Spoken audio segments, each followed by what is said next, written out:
The Galactic Academy's xenobiology amphitheater fell silent as Professor Vexthor wheeled in the containment unit. The crystalline cage hummed with energy fields, and inside it, something growled, a sound that made half the class instinctively retreat toward the exits. Diana Chen sat perfectly still in the third row, her dark eyes tracking the professor's movements with quiet curiosity. Beside her, Oliver Martinez leaned forward, his interest piqued by whatever creature lay hidden behind the shimmering barrier. Today, Professor Vexthor announced, his insectoid mandibles clicking with satisfaction, we will observe a juvenile Carthax predator. Native to the death world of Carthax Prime, these creatures are apex hunters from birth. They possess retractable claws capable of shearing through standard hull plating, enhanced sensory organs that detect electromagnetic fields, and a bite force that exceeds. Is it scared? Diana interrupted, her voice cutting through the professor's lecture like a blade. The amphitheater erupted in confused chitters, clicks, and translated murmurs. The Centaurian delegates hissed their disapproval at the interruption. Even Oliver turned to stare at his human companion, one eyebrow raised. Professor Vexthor's compound eyes refracted the light in what might have been annoyance. Scared? Student Chen, perhaps you misunderstand. The Carthax predator knows no fear. It is we who should exhibit caution in its presence. Diana stood, ignoring the gasps from her classmates. Then why is it displaying stress behaviors? Look at its posture, hunched, ears flat, tail tucked. That's not aggression.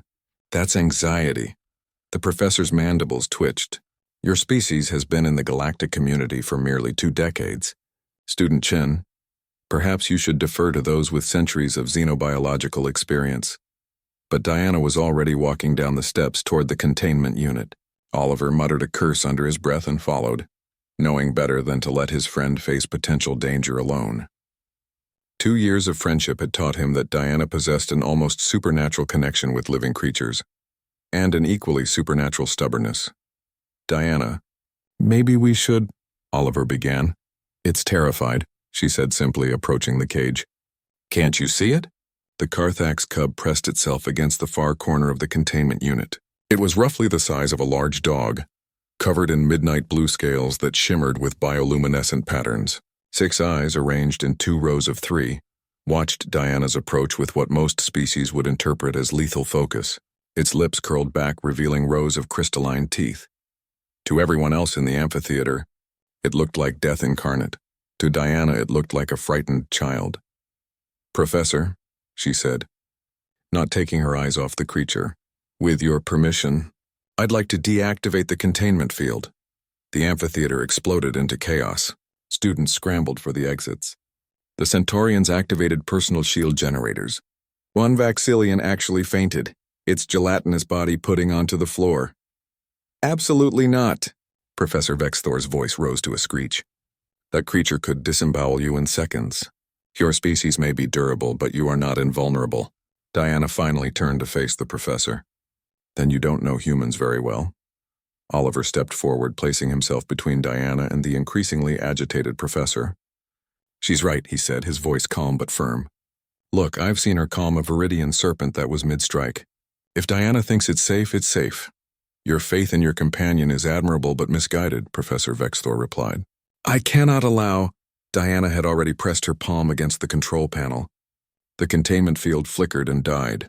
The Carthax cub launched itself forward in a blur of scales and claws. Students screamed.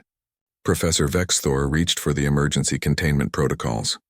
Oliver's hand instinctively went to the stun baton at his belt, but Diana simply sat down cross-legged on the floor, her posture open and non-threatening.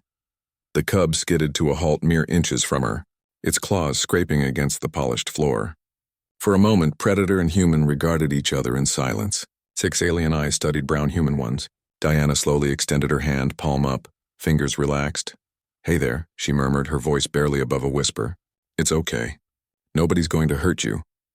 The cub's bioluminescent patterns flickered, a rapid shift from aggressive red to uncertain yellow. Its ears, which had been flat against its skull, slowly rose. One tentative step forward, then another. Oliver held his breath. The entire amphitheater seemed frozen in time. The Carthax cub sniffed Diana's hand, its sensory whiskers twitching.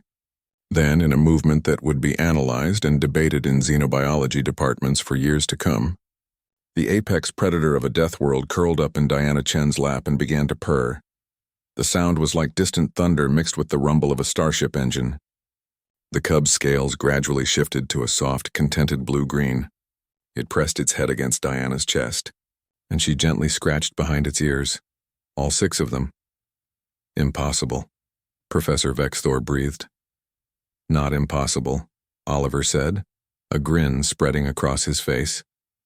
Just human. Diana looked up, the deadly predator cub now completely relaxed in her arms. Professor, with respect, maybe the problem isn't that the Carthax are dangerous. Maybe the problem is that everyone expects them to be dangerous, so they respond accordingly. Fear creates fear. But approach them with understanding. She gestured to the purring creature. Well, you get this. The cub yawned, displaying those crystalline teeth in all their terrifying glory, then nuzzled deeper into Diana's embrace and closed its eyes. Professor Vexthor's mandibles hung open in shock. Around the amphitheater, students cautiously returned to their seats, murmuring in disbelief. The Centaurians deactivated their shields. Someone helped the Vaxillian back into coherent form. Oliver sat down beside Diana, shaking his head in wonder. You know, most species would call humans the predators of Earth. Diana smiled, continuing to stroke the sleeping Carthax cub. Maybe that's exactly why we understand each other. In the end, the lesson that day wasn't about Carthax predators or death worlds or proper xenobiological protocols.